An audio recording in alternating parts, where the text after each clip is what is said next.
আমাকে 10 টান আছে না বুঝে শুনে কি এটি আইসি সেরকম নিরাপত্তা দেওয়ার জন্য তোমাদের এই আইসি যে উল্টো কথা করছো না এর ফলও আছে। শুধু খালি চুপ করে থাকবে, কিচ্ছু করবে না। আমরা জামাতরা করে কিচ্ছু করবো না। ওদিকে দিয়ে এমন ফ্যাশন ফ্যাসবে সে সময় আমরা তোমরা কিছু আসতেছো না, আমরা ঠেয়াবো না। আমরা আসবো কেন?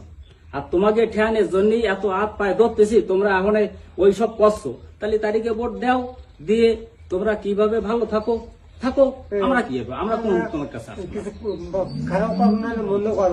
তা করবো না, তো ঠেয়াতেও যাবো না, ই করতে যাবো না। তোমরা যাকে জিতেছো তারাই তোমাকে ঠেয়াবে। আর আমাকে যদি তোমরা জিতেতে তাহলে আমরা তোমাকে ফাঁসে এসে দাঁড়াতাম।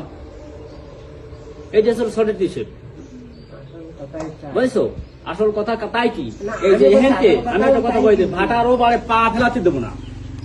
মনে করে রাখি আমার কথাটা, পা ফেলাতে দেবো না ভাটারও বের কোনো হিন্দুরই। যদি ইচ্ছা করি এখনই ওই হয়তো পা ফেলাবা, কেউ যদি কিছু কয় তাও ঠাই দেওয়ার দায়িত্ব আমার। সেই জন্য তোমাকে এসে পায় তালাই যে ভোট দাও। হিন্দু মানুষও বোঝো নিয়ে কোন দেশে থাকো,